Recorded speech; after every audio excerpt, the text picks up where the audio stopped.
Hey guys, and welcome back to my channel. In today's video, we're doing a little something different. I am doing a DIY name initials on my kiddo's cheer bow. In this clip, you're seeing me kind of measuring out. I'm trying to get the best angle I possibly can on how big I want her initials to be. I actually left my laptop at my boyfriend's house, so I will be using my phone Cricut app to be able to make the letters. So if you don't see me actually making the letters on the Cricut Design Space, that's because I had to use my phone and it was dying, so I had to be quick about it. And so here I am after I get how big I want my letters, and I went on my phone and I kind of spaced them out the way I wanted them to be and how big I wanted them to be. I went ahead and cut out a piece of vinyl. Right here I'm taking a pencil. On the back of permanent and removable vinyl, there's lines to where I can cut it out and it be a whole lot easier. So I'm measuring on the mat itself, just like a 4x4 inch piece that I'm going to need. And you see me making X's on the lines that I need to cut. So after I make those lines, I'm going to go and use my scissors to cut those lines. And I want to make sure I get exactly on those lines if possible, because I've already measured out where my letters are going to be going. So I'm trying to be as precise as possible and make sure I get that correct 4x4 space. Like I said, it's a lot easier on vinyl that has the lines like removable and permanent vinyl. But this case, I was sitting here and this vinyl was so hard to cut. I don't know if it's like the quality, because this is Cricut actual vinyl. This is not like, I usually use Papercraft or Sister Vinyl or Oracle. This was the first time I ever used actual Cricut brand vinyl, and it was a little bit hard to cut. So see, I have my 4x4 piece there. I got my mat. That's just a standard 12x12 regular sticky mat. After I cut out the piece, what I'm going to try to do is take the straightest side I possibly can. You'll see me messing around with it to where I'm trying to make sure which side is the straightest. And I want to make sure I get the straightest side down on the closest to the edge as possible. Because like I said, I've already mapped out where these letters are going to go in the design space. That way, as soon as I get that vinyl on this map or on this mat, it's going to be exactly the way I have it in design space. So it's not going to go over the paint or over the vining, or it's not going to be wonky or janky. That way I can get the best use out of this vinyl and not waste vinyl, because vinyl is expensive, so we don't want to waste any. And then I'm going to take my little squeegee that I have, and I'm going to get any air bubbles out, because that can really mess with your vinyl if there's any air bubbles. So you see me just trying to get that air bubble out over there. And once I get it all smoothed out, it is ready to go in our Cricut Designs or our Cricut vinyl cutter. And here I am loading it onto the sheet. And then as soon as I hit cut, I did notice that because I was recording on my phone and using the design space, it was kind of doing this pause motion. I guess because the app and the Cricut were trying to read each other, but I was also recording at the time, so it wasn't wanting to work the best. So here I am, just trying to record it. It's cutting out 2 P's and 2 E's. I didn't know if I wanted to go with a more thicker P or a more smaller P and E. I did her initials, which is P, E, and that's for Piper E. I'm not going to tell you her last name because that is too much information. But I didn't know if I wanted to go with a thicker or thinner. So I did both just to see what it would look out as soon as I cut it. Because like I said, that 4x4 is about how much I'm going to do. And my phone was dying, so you see my low charger there. So after I cut it, I'm going to remove the vinyl from the mat. I did a little here, because you're really supposed to like turn it over and have the vinyl on the down part so it's not curving like it is. And then I'm going to put the protective sheet over, because I want to make sure that my mat stays sticky at all times for future crafts. And after I do that, I'm going to grab my weeding tool. I use this to weed out like unwanted pieces of vinyl. And then I also grab the bow so we can have it ready to go there. And as much as this vinyl was hard to cut, it was so much more harder to weave out. You see I'm having a little trouble there on the mat, so I moved my desk mat. Shout out to my Coke right there.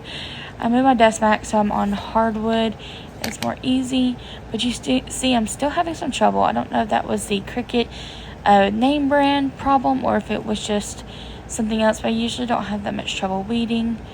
So after I finally get a piece of it, I want to pull it up and I'm going to pull it towards me. And I start having trouble with the letters wanting to come up. I probably won't be using this brand again just because I was having so much difficulties with it. And I find the easiest one to use is Papercraft from Hobby Lobby, and usually every other weekend you can catch them having a good deal, like a 50% off, and it goes from like being a $12 thing of vinyl to a $6, and you can get twice as much for your money. It's just a lot easier for us crafters. I was having a lot more trouble with the thicker letters. As you can see, I was trying to pull back and pull forward to make sure that the letters were staying on each other, and using my weeding tool to kind of help with that process of trying to get it to lay down. This is a little trick I learned off of some other crafters, is using your weeding tool to kind of keep those lifting pieces in place. But once I get all the vinyl off, and like I said, I'm still working this P right here. The P was having a lot of issues because of the inner pieces, and I think this one was the thicker one, so I guess I should have put it on Vinyl Plus for cutting. Maybe it wouldn't have stuck as much, but you know, we learn from our mistakes. But it still turned out really pretty. I liked it. So after I get the vinyl off, I'm going to throw the excess vinyl away because there's no need for it. And that's how it turned out with the thicker and the smaller, the thinner piece. So after I choose the one I want, I'm pulling pieces up to make sure that they're in the right place. You see me just correcting those lifting mistakes when I was taking the vinyl off and weaving. So then I'm going to use this transfer tape. This tape has worked the best for me. I don't know the brand of it.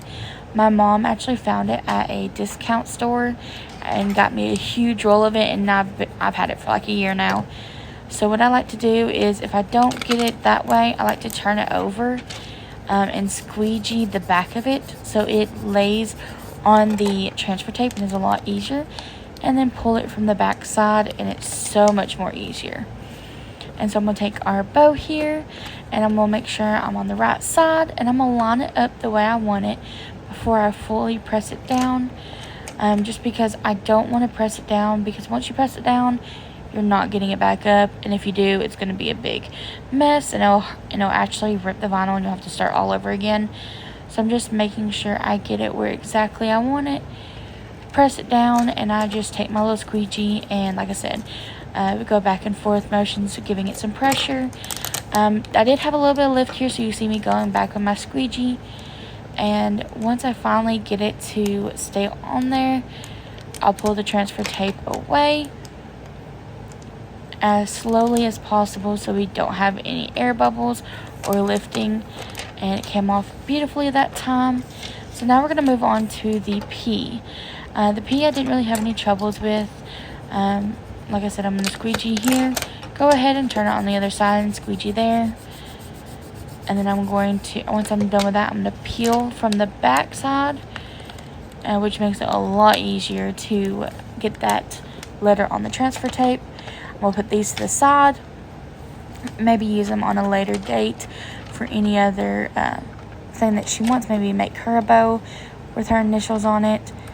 Like I said, I'm going to line it up before I just put it there, because I want to make sure it looks perfect and not crooked. And once I get it laid the way I want, I'm going to press it down. I tried a trick by, once I squeegeed one side, and then I decided to turn the bow over and try to squeegee from the back side, but that didn't really have any effect. So that's not necessary because I did have some peeling. So I just turned it back over, squeegeed it some more, and did exactly what I did with the E and just slowly peeled away the transfer tape. And it turned out beautifully. So if you guys enjoyed this video, please give me a like, hit the subscribe button down below, hit the bell icon so you get notified whenever I upload my next video. We're going to put that transfer tape back on the thing and use it for a different time. But yeah, I hope you guys enjoyed this video. Please let me know if you want to see more crafts that I do. And again, this bow, it turned out absolutely gorgeous. I can't wait for my kiddo to see it for her first cheerleading football game tomorrow. She's going to be so excited. Go Warriors, which is her team name. But, I hope you guys enjoyed watching this. Let me know down in the comments if you want to see more. And as always, guys, be true, be you. I'll see you in the next video. Bye-bye.